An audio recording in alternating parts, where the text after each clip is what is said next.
Hi, it's Roland here. Who else could it be?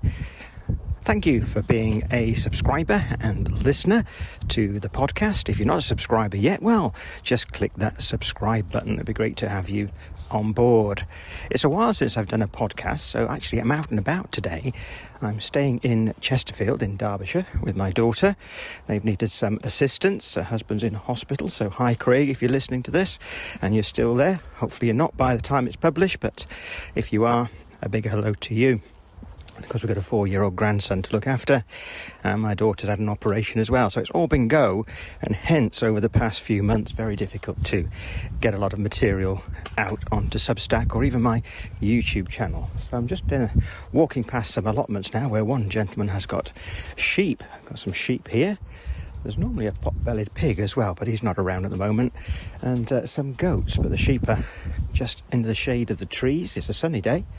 It's not warm though, it is late October, so it's getting colder. In fact, this is the last day of British summertime as I record this and talk to you. Now, as I do my walk, we'll say a few things and point a few things out perhaps. So on the audio, you'll be able to hear where I've been walking. So the next point I come to, we'll start having a little chat about that. But before we get there, I should say, let's talk about Substack and basically your benefits as a subscriber. Of course, as a subscriber, you receive all my posts. You can, if you use the app or you're going online, you can use the notes section. Notes has basically replaced what I used to use Twitter for, so it's much better. It's not toxic like Twitter, and you can keep in contact with people through Substack Notes.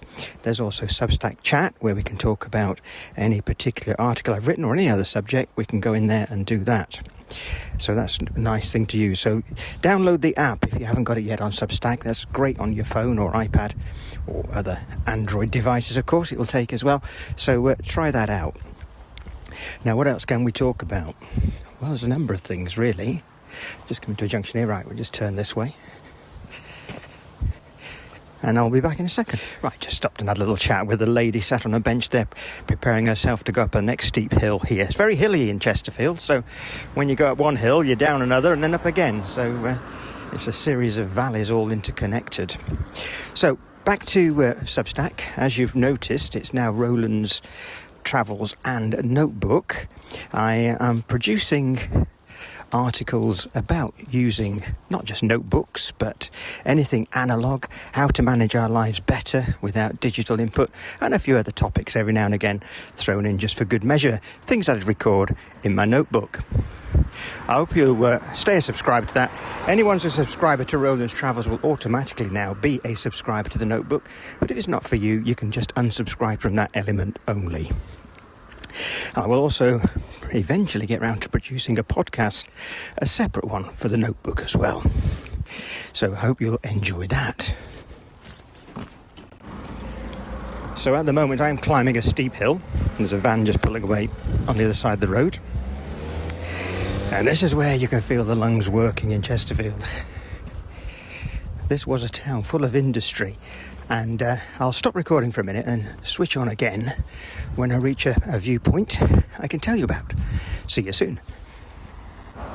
So I've just stopped for a moment outside the Holy Trinity Church. This is where George Stephenson, the railway pioneer, is actually buried in the church. So if anybody wants to see his grave, you need to go into the church when it's open and take a look. Some other family members are buried outside us in the churchyard. Lots of history, industrial history from Chesterfield, and George Stephenson lived here for a few years while he was creating his famous engineering projects, as were a lot of other people in the area. Lots of industry in Chesterfield, big pottery industry at one time as well, and that didn't actually end until the 1990s when the last pottery closed down. And this is a busy road I'm on right now. I'll take us into the town centre. Already ahead of me I can see the crooked spire of Chesterfield St Mary's and All Saints Church. That's one of the famous landmarks around Chesterfield, is its crooked spire. And the football team, Chesterfield Football Club, Their nickname, because of that, is the Spirerites. Let's get into town now. So now I'm in the churchyard of St Mary's and All Angels Church, looking up at the crooked spire above of me. Yeah, of course, it's probably wrong to call it crooked, but everybody does. It's more twisted, is the technical term I would imagine for it. But there you go. It's always been known as a crooked spire. Now, I would like to remind you that I have written about this church and its spire in the past. So if you haven't read the email that you've had and you haven't been to the website, all of the emails that you receive as a subscriber actually are stories that are published at rolandmillward.com. So you're very welcome to go there, search Chesterfield, and you'll find articles about the last church we looked at as well, and this one. So have a look at that and find out more about Chesterfield. As I walk around Chesterfield, I just make my way down to the gateway here of the church, you'll notice that when you walk around, there are lots of black and white Tudor style buildings.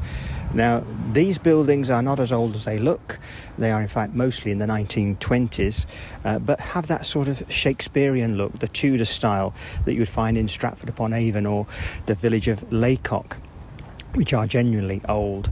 So once again, you will find at rolandmillward.com some photographs about these black and white properties. Do take a look. Let's have a walk around towards the market now.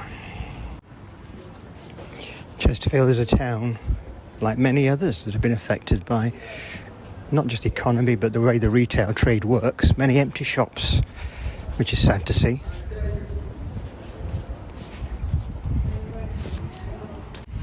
I can see the tower of the market hall ahead of me, so down a couple of streets and we'll be there.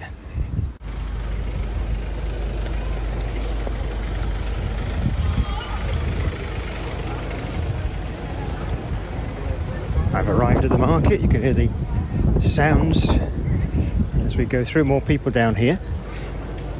And they spent a lot of money over recent months renovating the market. I'm still walking on some cobblestones here, the old original cobble in the street, which they've retained. But, not so many market stalls perhaps as there used to be, but still a fair number. Just going past somebody selling electric guitars. Oh, and acoustic ones as well. All good stuff. Lots of variety here. Clothing, etc., food, lots of different foods, all in the market. So I just thought I'd walk around here this morning, get some exercise in, and at the same time record this for you.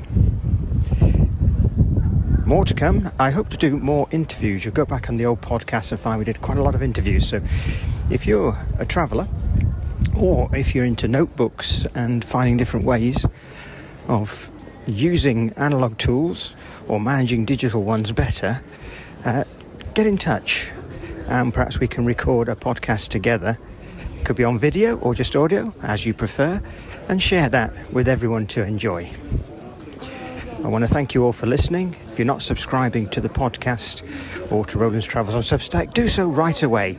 And if you'd like to upgrade to become a paid subscriber, that is always appreciated. Thanks ever so much, and we'll see you soon.